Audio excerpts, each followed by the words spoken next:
नमस्कार मेरे प्यारे साथियों, स्वागत है आपका मोनो एकेडमी में। ज्योग्राफी की क्लास में हम पढ़ रहे थे इम्पोर्टेंट टॉपिक्स, जैसे कि मैंने कल आपको पढ़ाया था भारत के प्रमुख जलप्रपात और भारत के प्रमुख दर्रे। तो आज हम पढ़ेंगे भारत के प्रमुख द्वीप, और अगर हमें टाइम मिलेगा तो हम पढ़ेंगे भारत की प्रमुख झीलें। तो चलिए करते हैं शुरुआत आज के टॉपिक की, भारत के प्रमुख द्वीप की।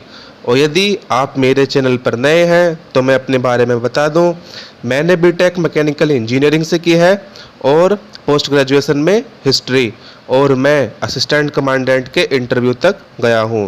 तो चलिए करते हैं अपने आज के टॉपिक की शुरुआत। तो इनमें भारत के प्रमुख द्वीपों में पूछा जाता है कि यह कौन से राज्य में स्थित है और कौन सी खाड़ी में है। तो चलिए सबसे पहले देखते हैं दीवू द्वीप।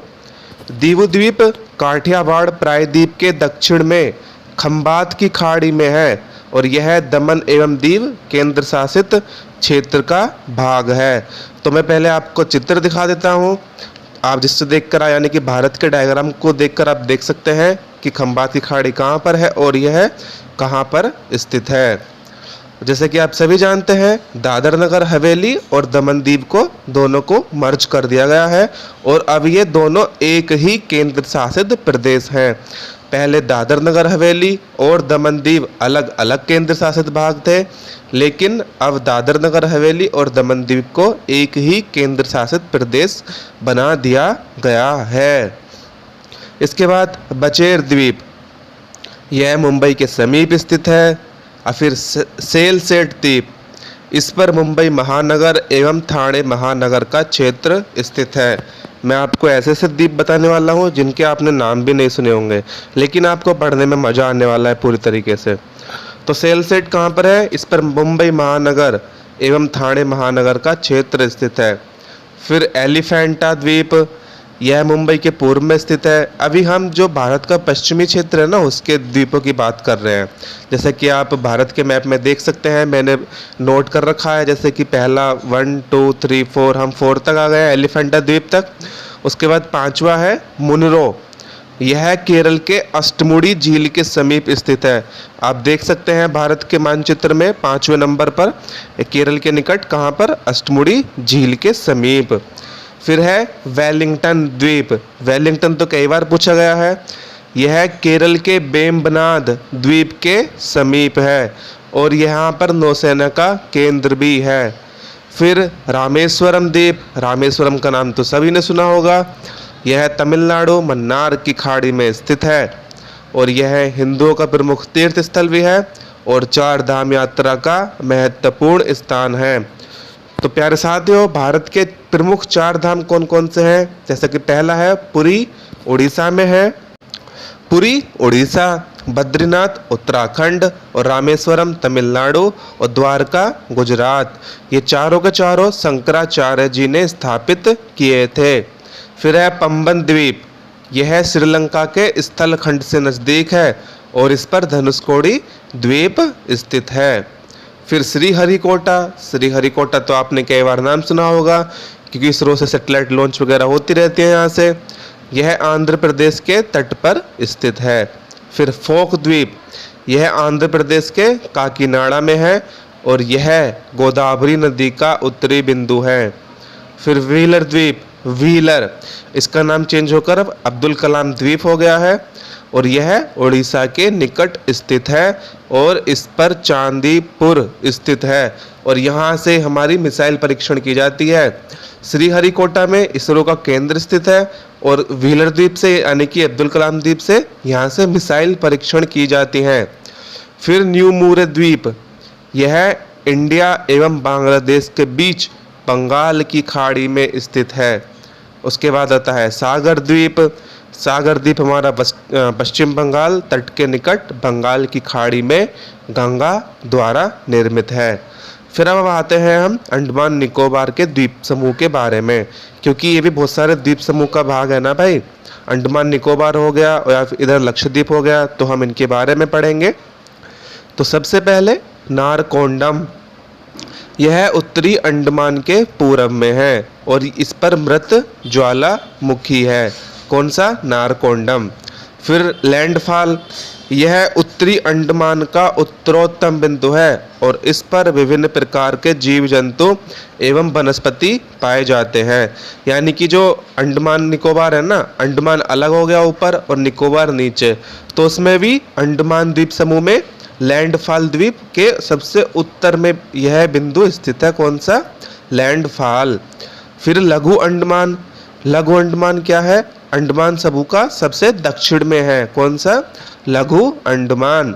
और यह डंकन पैसेज लघु अंडमान को दक्षिणी अंडमान से अलग करता है। यहाँ से आपके बहुत सारे क्वेश्चन पूछे जाते हैं, 9 degree channel, 8 degree channel, 10 degree channel और डंकन पैसेज, ये है क्या क्या। तो ये आप याद कर लीजिएगा, लघु अंडमान कौन सा है, यह डंकन पैसेज लघु अंडमान को दक्षिणी अंडमान से अलग करता है। और ये डिग्री चैनल वगैरह वो आपको आगे पढ़ाने वाला हूँ मैं। फिर बैरन द्वीप, यह मध्य अंडमान के पूर्व में स्थित है, जैसा कि 17 नंबर दिखा हुआ है भारत के मानचित्र में। और यह एकमात्र सक्रिय ज्वालामुखी है भारत का, किस पर, बैरन द्वीप पर। याद कर लीजिएगा, ये भी कई बार पूछा गया है कि सक्रिय ज्वालामुखी कहाँ पर है, कहाँ पर, बैरन द्वीप पर। फिर ग्रेट निकोबार, तो अभी हमने अंडमान का पढ़ लिया है। अंडमान निकोबार एक पूरा द्वीप समूह है जिसमें अंडमान के उत्तर है, मतलब अंडमान द्वीप समूह के जो द्वीप है वो उत्तर में है और निकोबार के दक्षिण में। तो ग्रेट निकोबार, यह निकोबार द्वीप समूह का सबसे बड़ा एवं सबसे दक्षिण में स्थित है। और आपने कई बार सुना भी होगा कि इंदिरा पॉइंट भी ग्रेट निकोबार पर स्थित है, जैसा कि भारत के मानचित्र में 18 नंबर पर दर्शाया गया है। फिर अब आते हैं हम कावरत्ती द्वीप, यानी कि हम आ गए लक्षद्वीप पर। यह लक्षद्वीप की राजधानी है। फिर मिनिकॉय द्वीप, यह लक्षद्वीप का सबसे बड़ा एवं सबसे दक्षिण में स्थित द्वीप है। कौन सा, मिनिकॉय।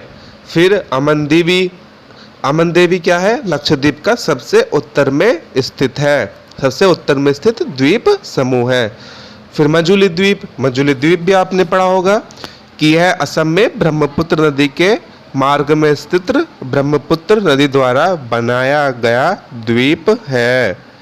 अब पढ़ते हैं जो डिग्री चैनल की मैंने बात की थी आपसे, 10 डिग्री चैनल। 10 डिग्री चैनल है क्या, यह पतला पानी का क्षेत्र है जो अंडमान द्वीप समूह को निकोबार द्वीप समूह से अलग करता है। तो अंडमान को निकोबार से कौन अलग करता है, 10 डिग्री चैनल, याद कर लीजिएगा। फिर डंकन पैसेज, यह भी एक पतला पानी का क्षेत्र है जो दक्षिणी अंडमान को लघु अंडमान से अलग करता है। ये पैसेज वगैरह जो चैनल होते हैं ये पानी का क्षेत्र होता है, यानी कि हम एक तरीके से इमेजिनरी लाइन मान सकते हैं इसे अपनी सहूलियत के हिसाब से। डंकन पैसेज क्या हो गया, दक्षिणी अंडमान को लघु अंडमान से, और 10 डिग्री चैनल पूरे अंडमान द्वीप समूह को निकोबार द्वीप समूह से। फिर 9 डिग्री चैनल, 10 डिग्री चैनल और डंकन पैसेज हमने अंडमान निकोबार में देख लिए। अब आते हैं अपने इधर 9 डिग्री चैनल, यह अमनदीवी द्वीप को लक्षद्वीप के कनानौर द्वीप से अलग करता है, याद कर लीजिएगा 9 डिग्री चैनल। और सबसे important 8 degree channel, 8 degree channel क्या करता है, मिनिकॉय द्वीप को मालद्वीप द्वीप से अलग करता है। कौन सा, 8 डिग्री चैनल मालद्वीप को मिनिकॉय द्वीप से। तो इनमें अगर चैनल की बात करें तो आपको 8 डिग्री चैनल याद कर लेना है और 10 डिग्री चैनल। और वैसे मैंने आपको बता दिए हैं, अगर आप याद करना चाहें तो डंकन पैसेज और 9 डिग्री चैनल को भी याद कर लीजिए। उसके बाद आलियावेट और खालियावेट। आलियावेट द्वीप क्या है, यह खंबात की खाड़ी में स्थित है और यह नर्मदा नदी के ज्वार नदमुख के निकट है। और खालियावेट द्वीप यह नर्मदा नदी के मुहाने पर स्थित है और गुजरात तट के निकट खंबात की खाड़ी में। तो अगर आप तैयारी कर रहे हैं प्रीलिम्स की तो मैं आपको बता दूं सबसे इम्पोर्टेंट कौन कौन से हैं इसमें। एक तो 8 डिग्री चैनल हो गया, 10 डिग्री चैनल, और ये अंडमान निकोबार के द्वीप चैनल हो गए, नारकोंडम, और आपके लिए व्हीलर द्वीप, श्रीहरिकोटा, पंबन, रामेश्वरम, बेलिंगटन और दीवू, ये आपके सबसे मोस्ट इम्पोर्टेंट द्वीप समूह हैं। तो आज का वीडियो में ज़्यादा नहीं बनाने वाला क्योंकि आपके 10 मिनट तो अभी हो गए हैं। तो कल हम पढ़ेंगे भारत के प्रमुख झीलें और भारत के प्रमुख पर्वतीय क्षेत्र। तो मेरे प्यारे साथियों, यदि वीडियो पसंद आई हो तो उसे लाइक करें और शेयर करें, और यदि आपने मेरे चैनल को अभी तक सब्सक्राइब नहीं किया है तो उसे सब्सक्राइब अवश्य करें व बेल आइकन दबाना ना भूलें। आपका बहुत बहुत धन्यवाद।